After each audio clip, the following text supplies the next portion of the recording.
प्रसिद्ध स्थान है मैंने देखे हैं और गर्व होता है कई बार कि हम एक ऐसे महानगर में रहते हैं, राजधानी में रहते हैं जहाँ पर बहुत सारे प्रसिद्ध स्थान हैं। 42 वर्ष बीत गए दिल्ली की भूमि पर मुझको रहते हुए, जब से जन्म हुआ यहीं जन्म लिया, यहीं पर पला, यहीं पर बड़ा हुआ, 42वें वर्ष में प्रवेश किया हुआ और इन सारे प्रसिद्ध स्थानों को अक्सर मैंने देखा है। मगर आज श्री साहित्य सरगम के माध्यम से, अनिल अग्रवंशी जी के माध्यम से पूरे विश्वास के साथ, पूरे दावे के साथ कहता हूँ कि एक सिद्ध स्थान दिल्ली के अंदर था जो मुझसे छूट गया था और इसके लिए साधुवाद देता हूँ, बधाई देता हूँ।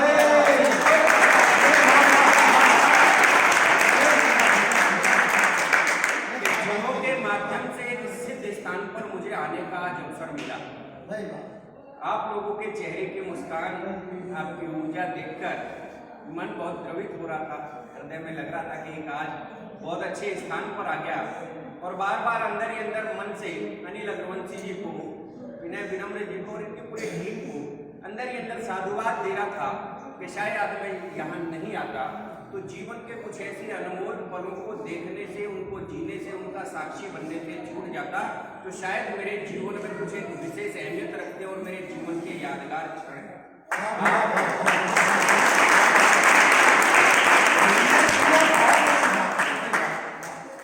आप लोगों के बीच में आकर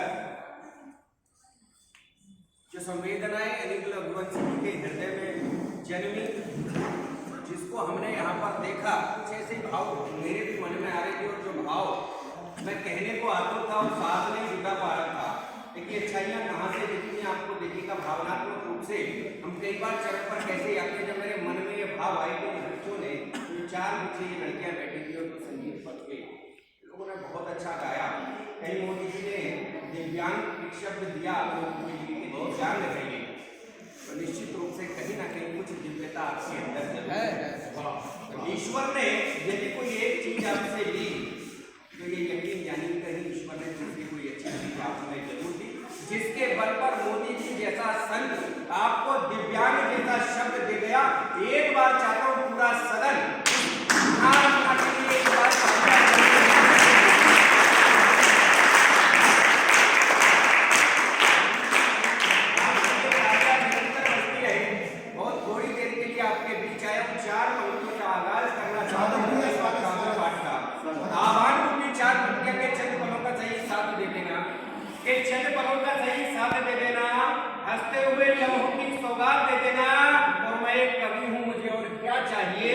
बस यहाँ जरा सी दाद दे देना,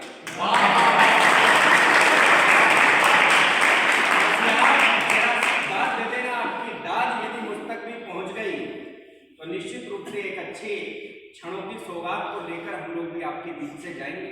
एक बहुत अच्छे स्थान पर आया हूँ, संस्कारों की बात करना चाहता हूँ। संस्कारों का मंच बहुत पवित्र मंच है। 4 पंक्तियां अपने भगवान श्री राम के लिए कहता हूँ, हम सबके श्री राम जी के चरणों में 4 पंक्तियां कहता हूँ। आह्वान की 4 पंक्तियां आप लोगों के बीच रखता हूँ कि राम के दीवाने बनो, राम के दीवाने बनो, प्रेम के खजाने बनो, राम राम राम राम राम गुण गाइए।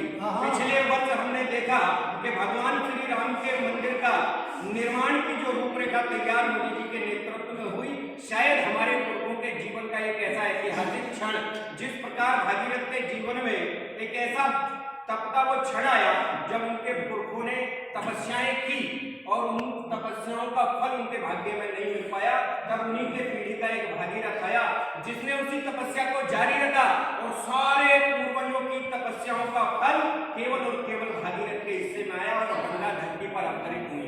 ठीक इसी प्रकार से हमारे अनेक पूर्वजों ने इस राम मंदिर के लिए अपनी कुर्बानियां दी, मगर उनके हिस्से का और हमारे हिस्से की तपस्या का फल भी केवल और केवल हमारे भाग्य में आना था।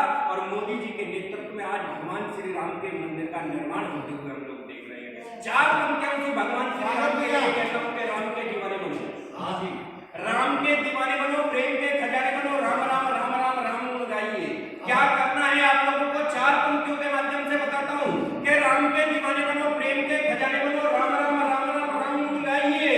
दिलों में बसा के राम, होठों पे सजा के नाम, जीवन में मधुरता के स्वाद को जगाइए और फिर देखो मेरे राम कर देंगे सारे काम। एक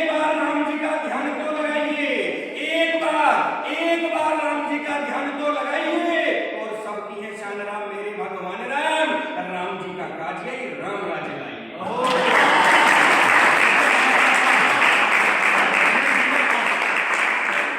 राम जी का कार्य राम राज्य लाइए। राम राज्य आएगा कैसे? चार पंक्तियां और देता हूं आह्वान की के राम करे श्याम करे करे सब देवता। ये आह्वान की पंक्तियां कहता हूं भगवान पुनः श्री राम के चरणों में समर्पित करता हूं कि राम राम करे श्याम करे करे सब देवता। ये मेरे इस देश का उद्धार कर दीजिए। एक बहुत विपरीत विचारधारा आज भारत के अंदर बहुत समय से पुष्पित हो रही है, पल्लवित हो रही है। उस विचारधारा से हमारी लड़ाई है और ये लड़ाई हमको किस प्रकार लड़नी है? चार पंक्तियां कहते हुए छंद के माध्यम से कि राम करे श्याम करे करे सब देवता। ये मेरे इस देश का उद्धार कर दीजिए। देशद्रोही धर्मद्रोही ऐसे सब पापियों का मेरे प्रभु राम संहार कर दीजिए। और देश पे जो चोट करे और उनको सपोर्ट करे, कि देश पे जो चोट करे और उनको सपोर्ट करे, ऐसे मीर जाफरों पे वार कर दीजिए, ऐसे जे चंदों पे वार कर दीजिए। और भारत में छाट छाट शत्रुओं का शीश काट अब के लड़ाई यार पार कर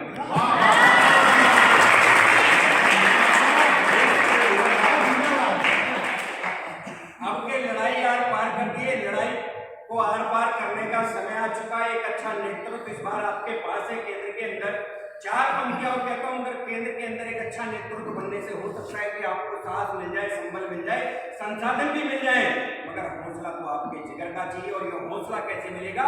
कि मासूम सुंदर मासूम भोला माँ जैसा यह न्यारा है। इस राष्ट्र के लिए चार पंक्तियां समर्पित करता हूं, आपकी ऊर्जा का आह्वान करता हूं कि मासूम सुंदर मासूम भोला माँ जैसा यह न्यारा है। मासूम सुंदर मासूम भोला माँ जैसा यह न्यारा है। इसकी खातिर मर जाएंगे, हमें जान से प्यारा है। और इसे हमारे पुरखों ने निज खून बहाकर सींचा है। और करो गर्व हिंदुस्तानी, हिंदुस्तान हमारा है।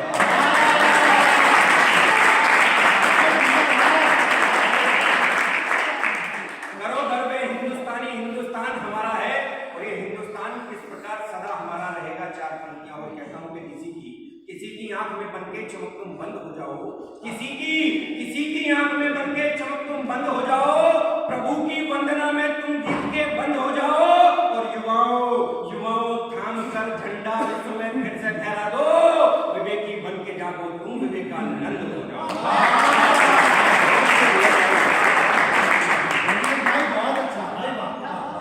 विवेकी बन के जागो तुम, विवेकानंद हो जाओ। चार पंक्तियां और कहता हूं साहस करता हूं आपके बीच अच्छी चार पंक्तियां रखने का। स्वागत भाई साहब। मुझे याद आता है कि कभी एक देश के कथित शायर ने कहा कि हम लोग वंदे मातरम नहीं बोलेंगे और ये हिंदुस्तान किसी के बात का थोड़ी है, ऐसा करके कुछ कहा। तो कभी चार पंक्तियां जवाब लिखते हुए कहीं कि वंदे मातरम कहना कोई आसान नहीं है। वंदे मातरम कहना कोई आसान नहीं है। और कहने वाले भगत सिंह हैं, सलमान नहीं है।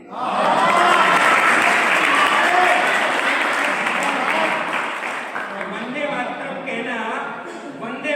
कहना कोई आसान नहीं है। और कहने वाले भगत सिंह हैं, सलमान नहीं है। और हाँ, हमारे पुरखों ने खून से सींचा इसे, कि सिर्फ हमारे पुरखों ने खून से सींचा इसे, किसी और के बाप का हिंदुस्तान नहीं है।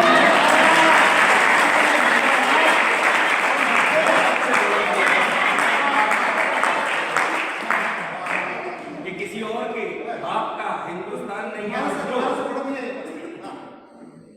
कि वंदे मातरम कहना कोई आसान नहीं है। और कहने वाले भगत सिंह हैं, सलमान नहीं है। और सिर्फ हमारे पुरखों ने खून से सिंचाई से किसी और के बाप का हिंदुस्तान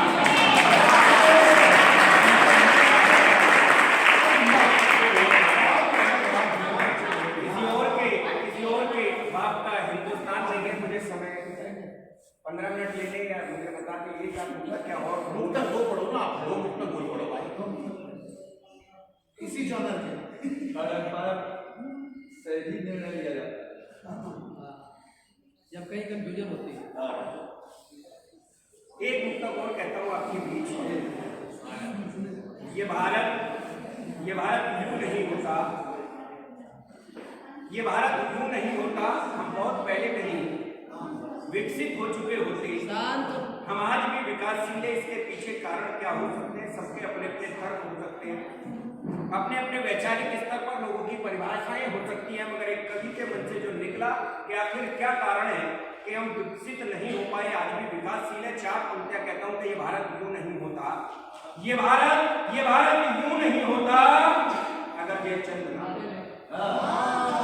ये भारत यूं नहीं होता अगर जयचंद ना होता, मुखौटा बांध बैठा मीर जाफर संग ना होता, और किसी भी वृक्ष के कटने की गाथा यूं नहीं होती, कुल्हाड़ी की अगर पीछे वृक्ष का अंग ना होता।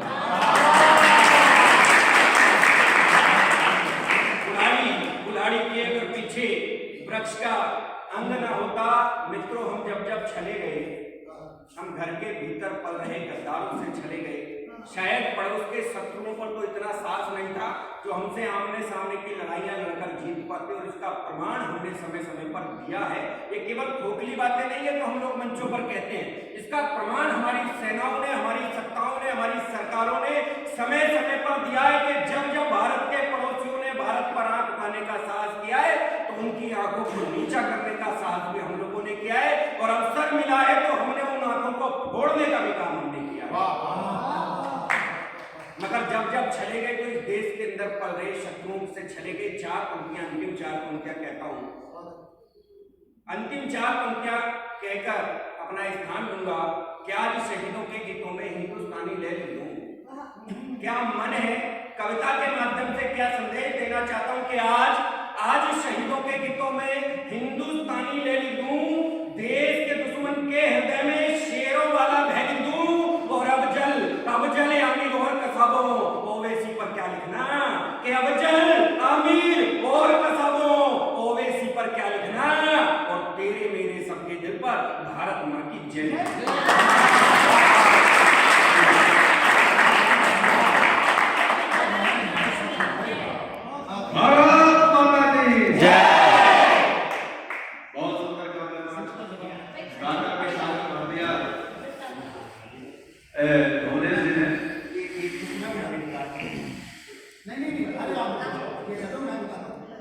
एक मेरा विशेष मन, हम बैठे यहाँ पर थोड़ा सा मुझे 1 मिनट का समय केवल दे दें। केवल 2 कवि इस मंच पर रह गए, तो दोनों बहुत ही विशेष हैं। हमारे बीच में आज के कार्यक्रम की अध्यक्षता कर रहे अनिल अग्रवंशी, हमको उन तक पहुंचना है, मगर उससे पहले एक और बड़े पड़ाव को, मजबूत पड़ाव तक हमको पहुंचना है। इस पूरे कार्यक्रम का जो संचालन कर रहे हैं और बहुत सुंदर संचालन कर रहे हैं, जिसके संचालन में प्रत्येक कवि के प्रति न केवल अच्छे भाव बल्कि यह भी लक्ष्य है कि इस मंच को मैं जमा कर छोड़ूंगा, न केवल प्रसिद्ध करके छोड़ूंगा बल्कि इस मंच को सिद्धि तक भी लेकर जाऊंगा। ऐसे विनय विनम्र जिनका सानिध्य मुझे बहुत वर्षों से मिला, लगभग मुझको लगता है कि 2010 से हम लोगों का परिचय है, और 2010 से जिनके चरणों में बैठकर हमने बहुत कुछ लिखना सीखा, बोलना सीखा, ऐसे देश के बड़े कवि को आपके बीच में आमंत्रित करना चाहता हूं। यदि आज हमने उनकी पंक्तियां नहीं सुनी तो मित्रों यकीन मानिए कि आज हमसे बहुत कुछ छूट जाएगा। देश के एक बड़े कवि को आमंत्रित करना चाहता हूं, उस बड़े कवि के लिए आपकी बड़ी तालियां बजे, अपनी घनघोर तालियों के बीच में आमंत्रित कीजिए श्री विनय विनम्र जी।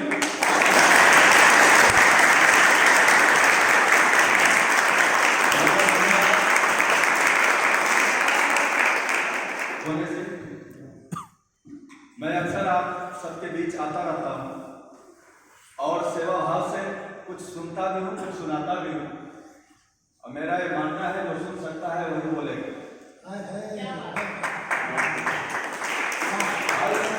मैं साधुवाद देता हूँ। इस समय सम्राट किलिस की तरफ बात करके हमारे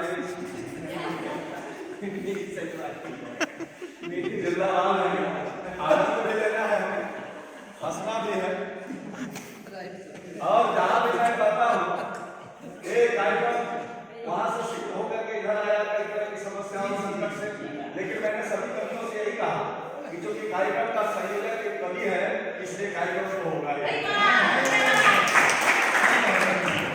और ये 4 पंक्तियां जिनके जन्म जयंती पर हम लोग यहाँ उपस्थित हुए हैं, उनके प्रति अपने भाव व्यक्त करता हूँ। और हमें श्री अनिल अग्रवंशी जी को ज्यादा सुनना है, मैं बीच में केवल प्रयोग दिखाऊंगा।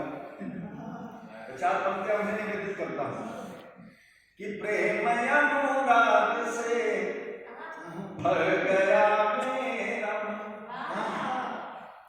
कि प्रेम अनुराग से भर गया मेरा मन, आज प्रमुदित धरा और प्रमुदित गगन, जिनके गुणगान का आज अवसर मिला, जिनके गुणगान का आज अवसर मिला, उनके चरणों में मेरा है शत शत नमन,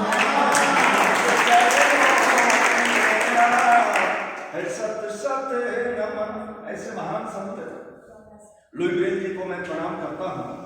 और आप तो खैर उन 6 बिंदुओं में अपना भविष्य बना ही लिए। जैसा कि सैन जी ने कहा, एक ही मार्ग था, सूरदास आया है, 1 रुपया दे दो, 50 पैसा दे दो। तो 4 पंक्तियां मैं भी निवेदित करना चाहता हूं जो मैंने लिखा, इनसे ही प्रेरित होकर के, कि जिनके प्रयास से ही जीने की मिली है आस, प्रज्ञा चक्षु बंधुओं को दे दिया मुकाम है,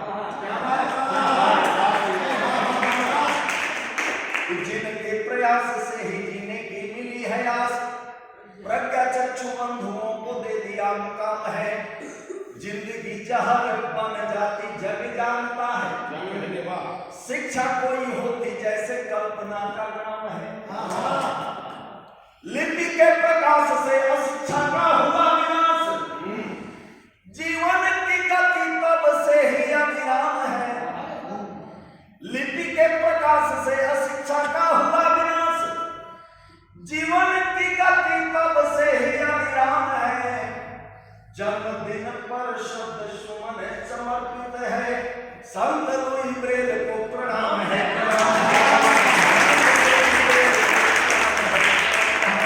संत लुई ब्रेल को प्रणाम है, प्रणाम है। ऐसे प्रणम्य भाव जिन्होंने पूरे विश्व को कहा नहीं जा सकता। आइए कुछ पंक्तियां निवेदित करते हुए मैं अनिल अग्रवंशी जी को आमंत्रित करूंगा। कहने को बहुत कुछ है, लेकिन अवसर विशेष पे मैं कहता ही रहता हूं। जैसा कि भुवनेश जी ने कहा, भारत के उन वीरों की बात भी की, हिंदुस्तान की भी बात की, तो आइए उन्होंने हिंदुस्तान की बात की तो हमें भी बताना होगा कि हम हिंदुस्तानी हैं। नमन उनको करना चाहता हूं जिन्होंने अपना सर्वस्व राष्ट्र रक्षा के लिए कुर्बान कर दिया। आज भी हमारे चाहे बलवान के बलवान हो, चाहे अभी हमारे 13 बल्कि 14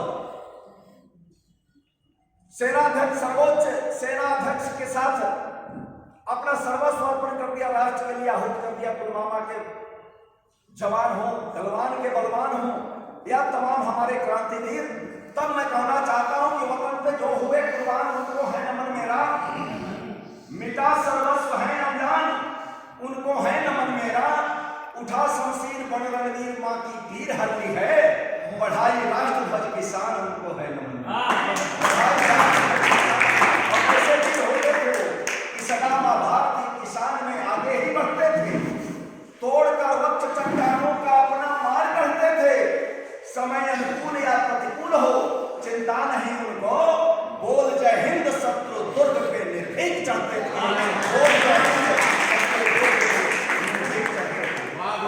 मंत्र भी हम सबको देकर गए कि बन के याचक भटकने से कहां अधिकार मिलता है, बन के याचक भटकने से कहां अधिकार मिलता है, चले जो सत्य के पथ पर तो दुख 100 बार मिलता है, हवन में कर जलाकर मुस्कुराकर गीत गीत गाए, बहुत कम लोग ऐसे हैं जिन्हें प्यार मिलता है।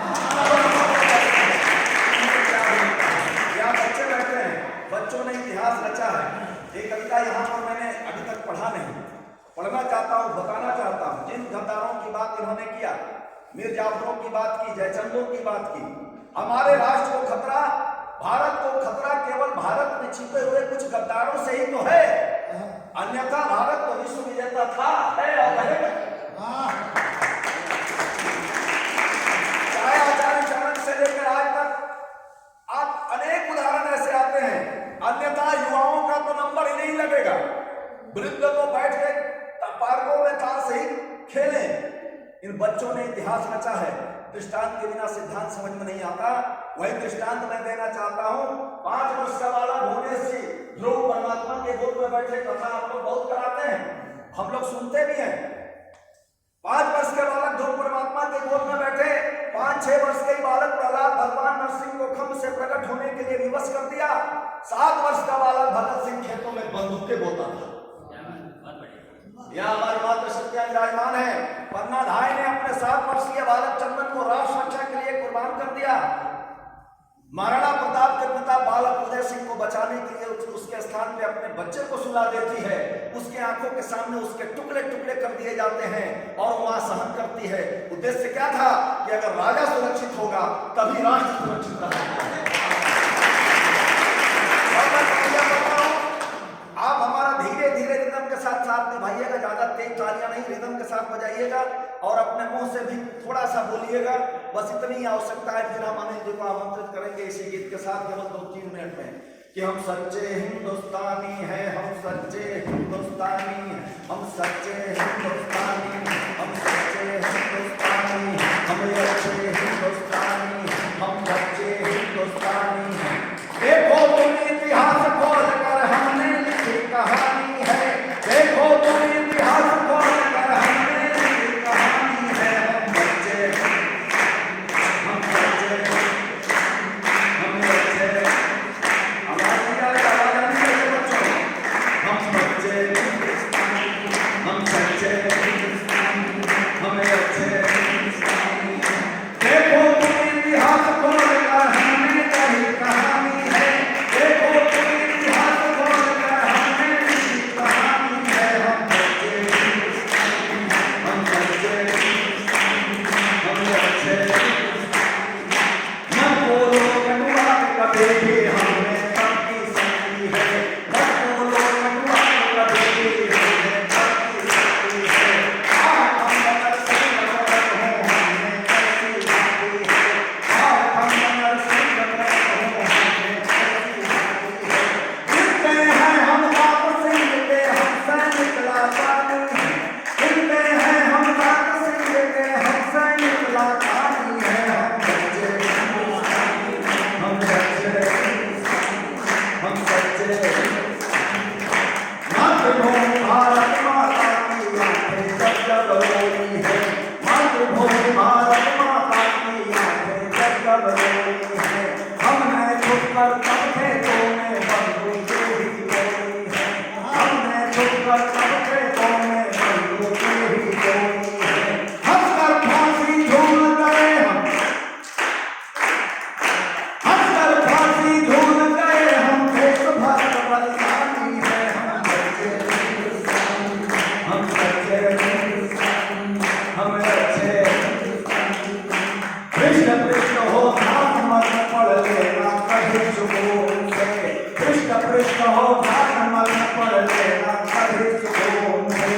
स्वर्णिम पन्ना मां पन्ना का लिखा है हमने खून से, स्वर्णिम पन्ना मां पन्ना का लिखा है हमने खून से। कैसे समझ लिया तुमने हम सब करते मनमानी है, कैसे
जवानों ने कम से कम 50-60 के गठबंधन किए गलवान में, निशस्त्र ही थे। मैं तो कह रहा हूँ साहित्य संगम के द्वारा अनिल जी से कि वही गलवान घाटी और डोकलाम घाटी में कवि सम्मेलन कराया जाए और विनोद पारवानी जी होंगे वहां, इतना वो हंसाएंगे कि वो सारे बस वही हो जाएंगे। चाइनीज जब हंसते हैं तो उन्हें कुछ दिखता नहीं है, उनकी आंख 3-4 इंच अंदर चली जाती है। हमारे 10,000 सैनिक लाखों को निपटा देंगे, यही काम उस दिन किया गया था। इसलिए अंतिम 4 पंक्तियों अभिवादन जी को आमंत्रित करता हूं कि बन के प्रचंड चीनी सैनिकों को दिया दंड किया खंड खंड दुष्ट दानवों का मान है। क्यों नहीं गर्व करें हम कि बन के प्रचंड चीनी सैनिकों को दिया दंड किया खंड खंड दुष्ट दानवों का मान है। गलवान घाटी मध्य बलवान बनकर माता भारती के हित तज दिया भारतीय सेना विश्व वर्ष 2020 ओढ़ के तिरंगा 20 युद्ध तान है। केवल हम कोरोना को ही क्यों याद करें, 2020 इसके लिए भी तो है। भारतीय सेना विश्व वर्ष 2020 ओढ़ के तिरंगा 20 युद्ध तान है। मातृभूमि रक्षा है तो बन गए राम से, तो बोलो क्यों न बोलूं मैं कि भारत महान है। बोलो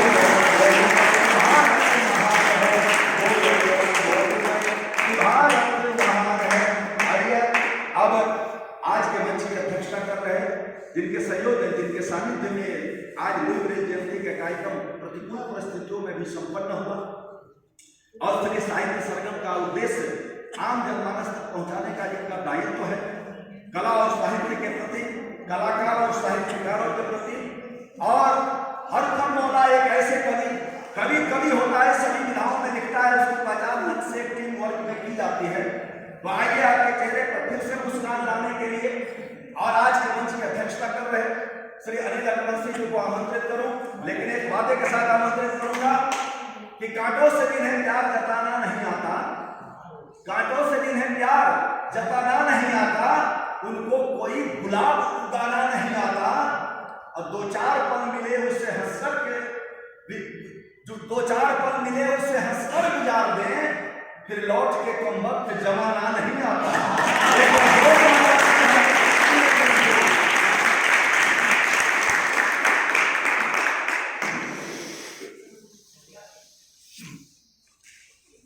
महाशासन को नमन करता हूं।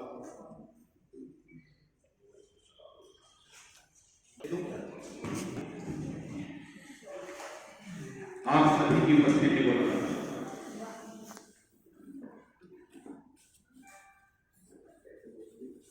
कुछ समय भूमिका में हालांकि अध्यक्ष का रोल दिया है, लेकिन सच्चाई ये है दोस्तों, बार बार मेरा नाम लिया जा रहा है।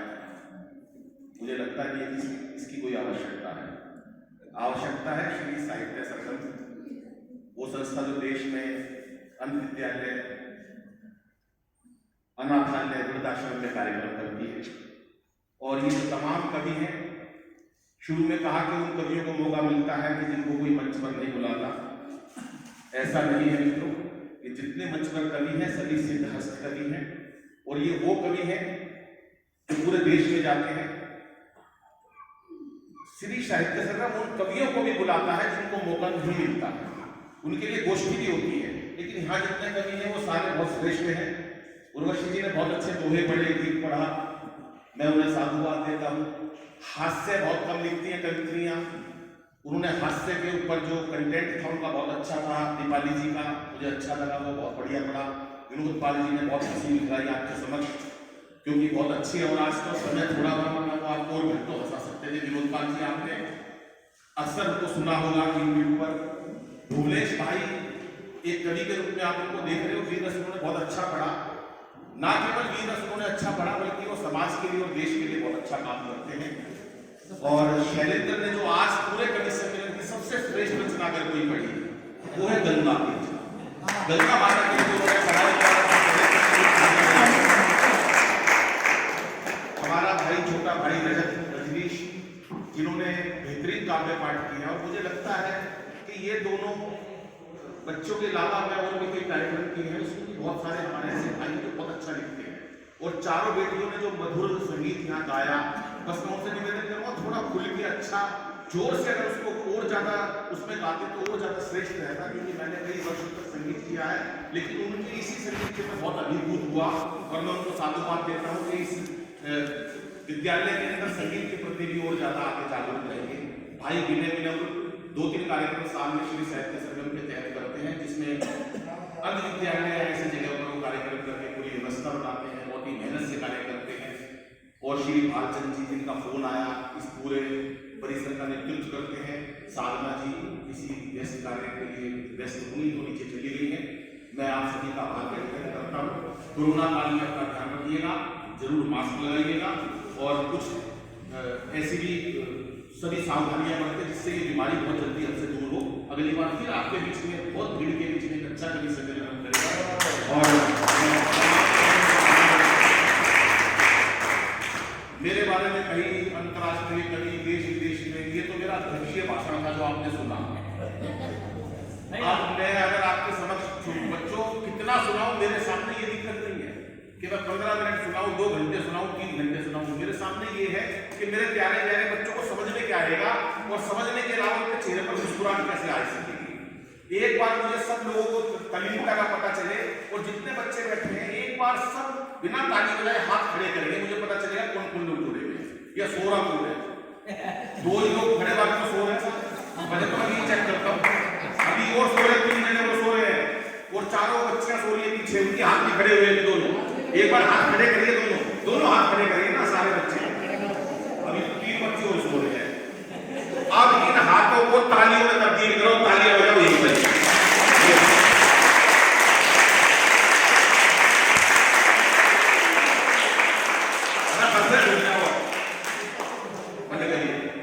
अब ये आया कि कितना अच्छा दिवस का बड़ा बेटा है। मैं थोड़ी देर मस्ती करूंगा आपके सामने, ज्यादा काव्य पाठ नहीं करूंगा। भुवन भाई ने इतना अच्छा वीरस का पाठ किया, विनय भाई हमारे बहुत अच्छा वीरस का काव्य पाठ किया। ये विनोद पाल, ये जो हंसाने आया था, इसके मन में एक बार आ गई कि मैं भी वीरस का कवि बनूंगा। ये बोला सत्ता मेरे हाथ में सौंप दो, हालात बदल दूंगा। अरे क्या हो गया तेरे को? बोला नहीं भाई साहब चिंता ना करो, बस जो मैंने कह दिया आज से हाथ से कभी छोड़ हट गया, आज से वीरस सत्ता मेरे हाथ में सौंप दो, हालात बदल दूंगा। लुगाई ने कान में दिए, इसकी पत्नी ने बोली पहले पजामा बदल ले।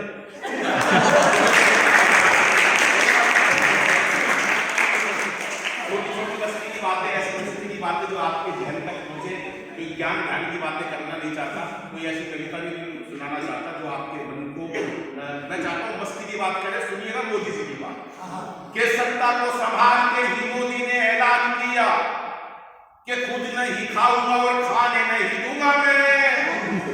ये बात देश में केवल 2 लोगों के समझ में आई, एक नीरव मोदी जी के, एक विजय माल्या जी के। ना खाएंगे ना खाने देंगे, तो अगले चेक करवा के देंगे। ये सत्ता को संभाल के ही मोदी ने ऐलान किया कि खुद नहीं खाऊंगा और खाने नहीं दूंगा मैं। और अखिलेश उत्तर प्रदेश, और अखिलेश बोले अब जिंदगी में पप्पू जी को अपनी स्याही भी चलाने नहीं दूंगा।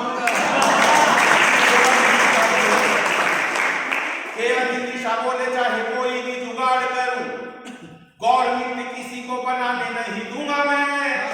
और अब अपने मन से ताली हो जाना, चौथी पंक्ति सुन लीजिएगा कि अमित शाह बोले चाहे कोई भी जुगाड़ करूं, गवर्नमेंट किसी को बनाने नहीं दूंगा मैं। और योगी जी ये बोले मेरा नारी से क्या लेना देना, खुद ना पटाई और पटाने नहीं दूंगा।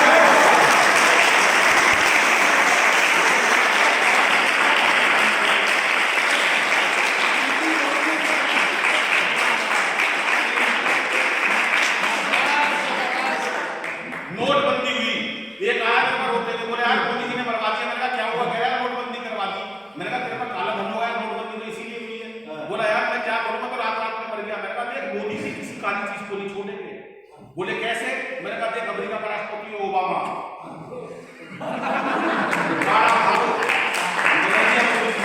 बोले यार लेकिन मोदी जी मिल जाए तो 4 पत्ते जरूर देना चाहता हूँ, सुनिएगा और मस्ती लीजिएगा।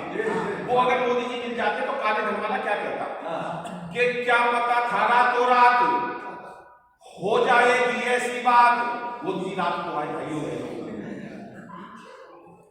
आपकी जो करेंसी है वो 12 बजे के बाद वैलिड नहीं है। जब से विनोद पाल दुखी है कि अगर मोदी जी रात को 12 बजे आके ये कहते हैं कि आपकी जो लुगाई है पत्नी है वो 12 बजे के बाद वैलिड नहीं है,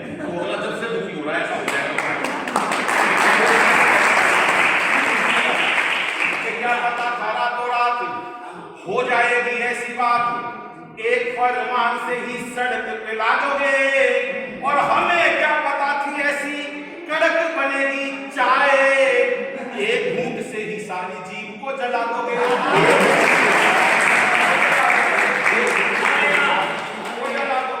और जियो मेरे लाल की आशीष अंबानी के लिए, जियो मेरे लाल की आशीष अंबानी के लिए, जियो के जियो मेरे लाल की आशीष अंबानी के लिए, बाकियों को चाय वाली केतली थमा दोगे। और अब पहले वाली तालियां फिर चाहिए कि बाकियों को चाय वाली केतली थमा दोगे। और आपने लुगाई छोड़ी, देश का कसूर क्या है, लगता है धीरे धीरे सबकी छुड़ा दोगे।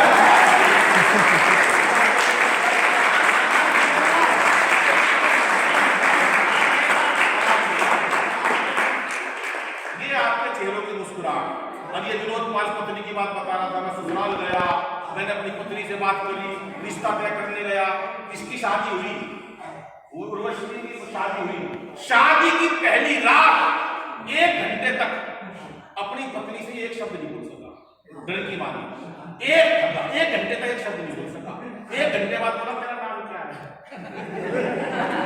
वो भी छपी हुई थी हरियाणा की, बोली कार्ड पे के तेरी बुआ का नाम लिख रखा है।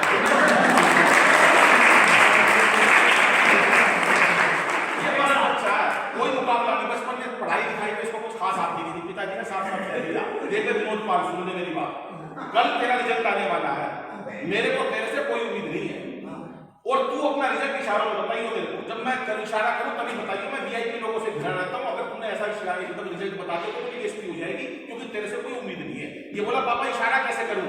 बोला एक सब्जेक्ट में फेल हो जाए कहते हो जय श्री राम, 2 में फेल हो जाए कहते हो राधा कृष्णा, 3 में फेल हो जाए कहते हो ब्रह्मा विष्णु महेश। बोला ठीक, 2 बजे रिजल्ट आया, पापा की मीटिंग चल रही थी, पापा ने इशारा करा, विनोद रिजल्ट का क्या हुआ? विनोद बोला पापा सांचे दरबार की।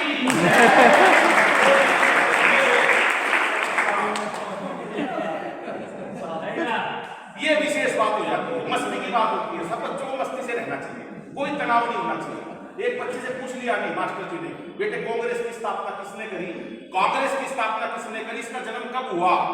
बच्चा हरियाणा का था, बोला मास्टर जी मुझे नहीं पता कांग्रेस की स्थापना किसने करी, इसका जन्म कब हुआ, पर मुझे पता इसका नाश कौन करेगा। ये बच्चों को पता है सारी बात, देश में क्या हो रहा, कोई उसे अछूता नहीं रह रहा। लेकिन अगर सर्जिकल स्ट्राइक होती है या कोई काम होता देश के अंदर, तो वो ऐसे ही नहीं हो जाता, उसके पीछे बहुत लोगों का हाथ होता है।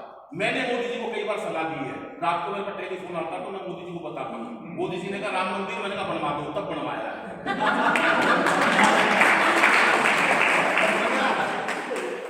फिर फोन आया, बोले राम मंदिर, मैंने कहा बनवा दो, उन्होंने तुरंत बनवा दिया। सर्जिकल स्ट्राइक, मैंने कहा कर दो, उन्होंने करवा दिया। बोले नोटबंदी, मैंने मना करी थी, फिर भी करवा दी।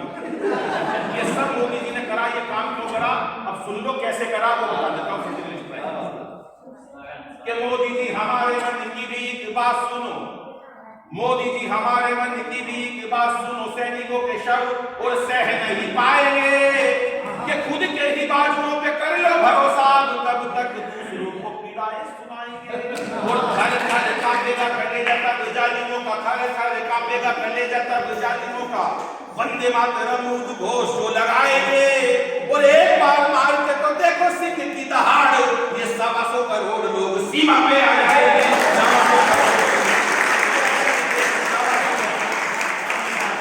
मोदी जी का 12:30 फिर फोन आया, बोले अनिल भाई, मैंने कहा हाँ। बोले वो कुछ कहना चाहता, मैंने कहा सुनो, अब तालियां चाहिए आपकी, पहले सुन लो कि जन धन योजना को कुछ दिन भूल जाओ, लाहौर कराची में ही खाते खुलवाएंगे, और मेक इन इंडिया का और विस्तार करो, पाकिस्तान जाके ही शौचालय बनवाएंगे।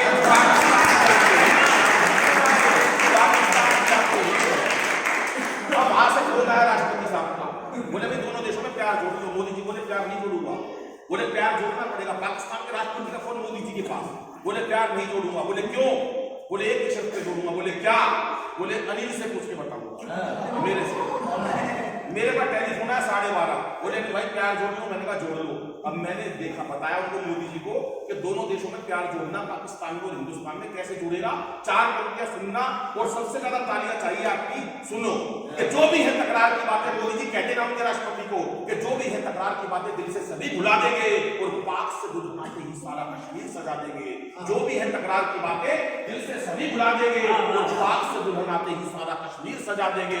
और सुन ले पाकिस्तान, प्यार का यही रास्ता बाकी है, तुम अच्छी सी लड़की देखो, हम राहुल गांधी ब्याह देंगे।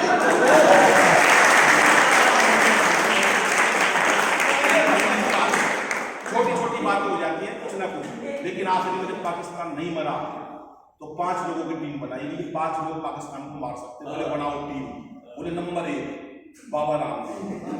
बोला बाबा रामदेव पाकिस्तान को नहीं मार सकते। एक बोला इन्होंने बड़े बड़े उद्योगपति मार दिए, इनको टीम में रख लो। बोले नंबर 2 बोले केजरीवाल। अरे बोला यार छोड़ यार, केजरीवाल कहाँ पाकिस्तान को निपटा सकता है। बोला यार टीम में तो रख लो, निपटाएगा नहीं कम से कम दुखी तो कर देगा।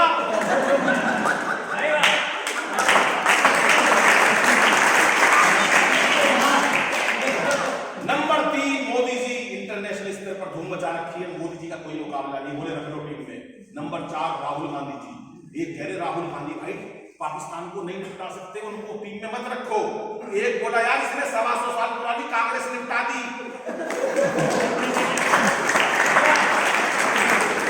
इनको रख लो।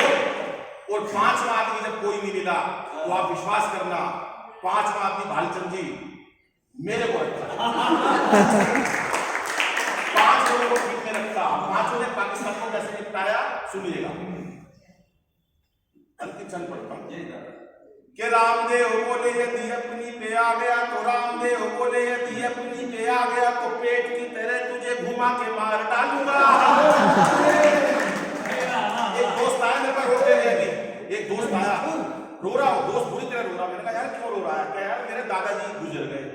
मैं तेरे दादाजी मर गए? बोला हाँ। मैंने कहा कैसे? बोला यार रामदेव ने मरवा दिया। मैं बोला तेरे दादाजी रामदेव ने कैसे मरवा दिए? बोले यार टीवी के सामने योग सीख रहे थे सुबह 4 बजे, दादा मेरे भोले भाले, बाबा बोला जैसे जैसे करूं वैसे वैसे करते जाना।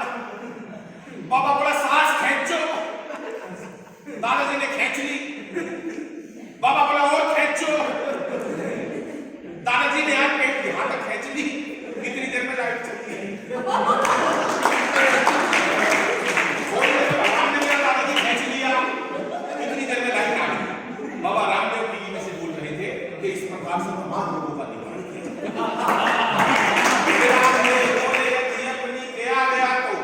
पेट की तरह तुझे घुमा के मार डालूंगा। केजरीवाल साहब और केजू बोले अपने ही मफलर से तेरा मैं घोट दूंगा गला और दबा के मार डालूंगा। और मैंने कहा भूल के भी मुझसे उलझी हो ना। मैंने कहा मैं कैसे मारूंगा? आपकी तालियां चाहिए साहब। कि मैंने कहा भूल के भी मुझसे उलझी हो ना। मैंने कहा भूल के भी मुझसे उलझी हो ना। लंबी लंबी कविता सुना के मार। और अब आकाश भर तालियां उठे, आपकी मस्ती भरी तालियां। कि मैंने कहा भूल के भी मुझसे उलझी हो ना। लंबी लंबी कविता सुना के मार डालूंगा। और मोदी बोले 56 इंची सीने की कसम मुझे 56 तेरे टुकड़े बना दूंगा।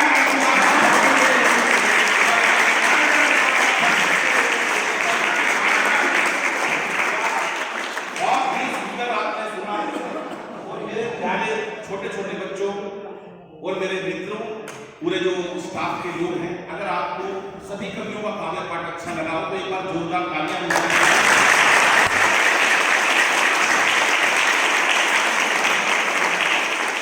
और इस बात को क्या करता हूं कि आज कहीं ना कहीं हम बेटियों को पीछे रखते हैं, बेटियों को गर्भ में मार देते हैं, चाहे राजस्थान हो या हरियाणा हो। ये बहुत बड़ी कुरीति है, बहुत बड़ा पाप है। 4 पंक्तियां बेटियों के लिए रखता हूं और अपनी वाणी को विराम देता हूं कि इसे बेटा बना पालो तो इतिहास छू लेगी। अरे करो